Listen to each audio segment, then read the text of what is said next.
Hi beautiful people, welcome back to my YouTube channel Sun Non-Stop. It's me guys, Sweet Sanu and you are watching Sun Non-Stop. तो guys, again I'm back with another amazing video.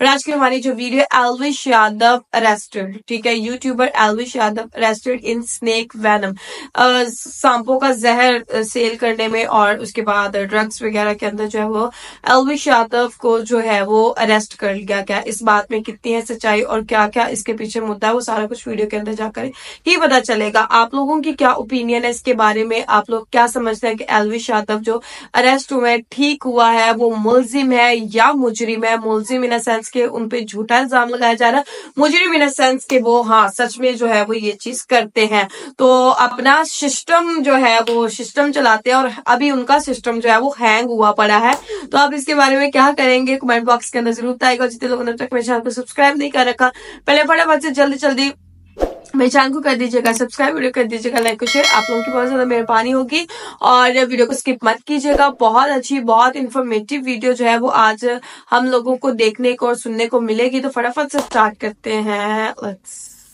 Start. Elvish भाई गिरफ्तार हो गए हैं। हाँ, cobra कांड वाले मामले में नोएडा पुलिस ने उन्हें फिलहाल गिरफ्तार किया है।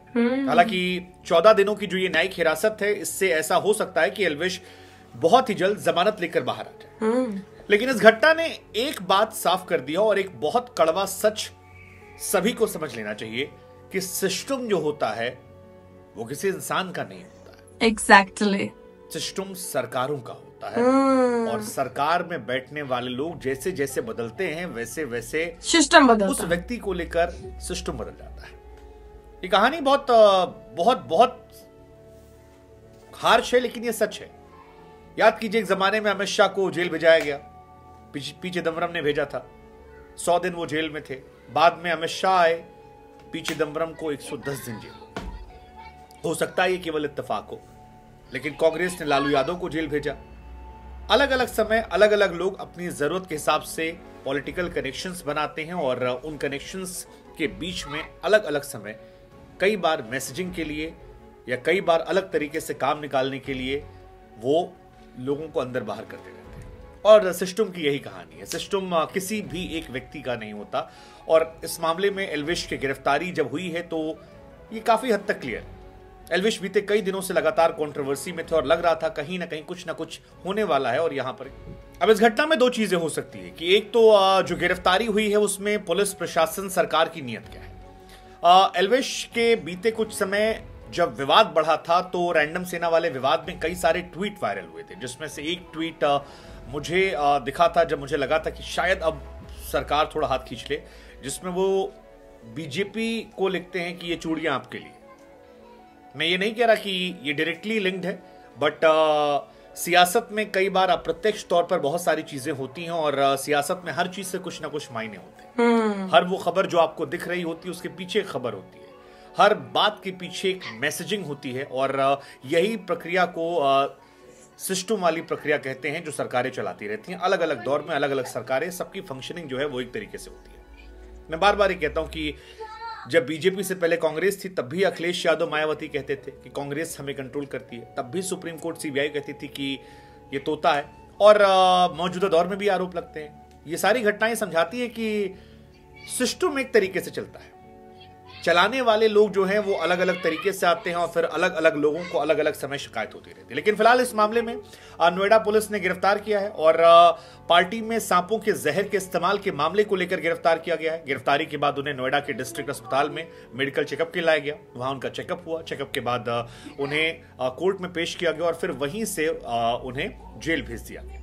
अलग अलग अखबारों ने एल्विश को लेकर अलग अलग तरह से खबर की है। मतलब जैसे आज तक में खबर छपी है कि एल्विश को जब गिरफ्तार किया गया तो वो मुस्कुरा रहे थे।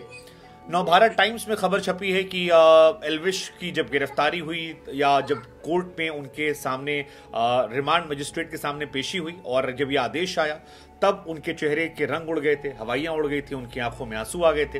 ये एनबीटी ने खबर छापी है कि कोर्ट का फैसला आने के बाद एल्विश के चेहरे से रंग उड़ गया, आंखों में आंसू झलकने लगे।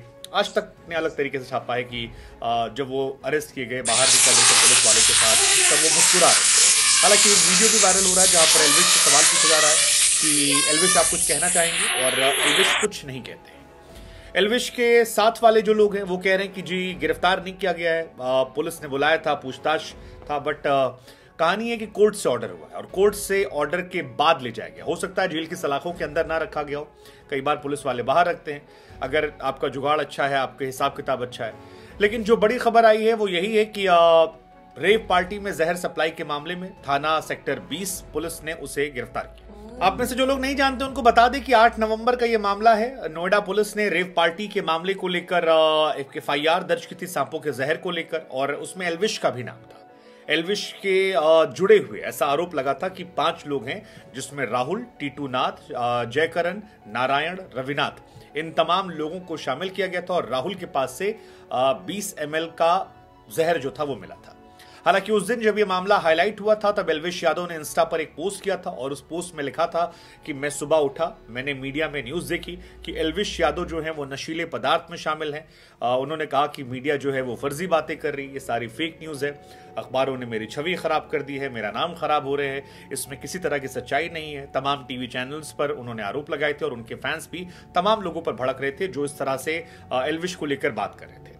उन्होंने फिर कहा था कि मैं सपोर्ट करने को भी तैयार हूं, यूपी के मुख्यमंत्री से निवेदन करना चाहता हूं कि अगर 1% भी आरोप साबित होते हैं तो मैं जिम्मेदारी लेने को तैयार हूं, लेकिन बिना सबूत के, बिना किसी बात के मेरा नाम मत लिया जाए, इससे मेरी इमेज खराब होती है। अब जब कोर्ट में उनको न्यायिक हिरासत में भेजने की बात आई है तो वहां पर तो कहा गया कि एलविश के खिलाफ पर्याप्त सबूत थे जिसमें उन्हें न्यायिक हिरासत में भेजा है। हालांकि न्यायिक हिरासत में भेजा गया है, अभी ये मामला लंबा चलेगा, जमानत पर वो बाहर निकल आएंगे।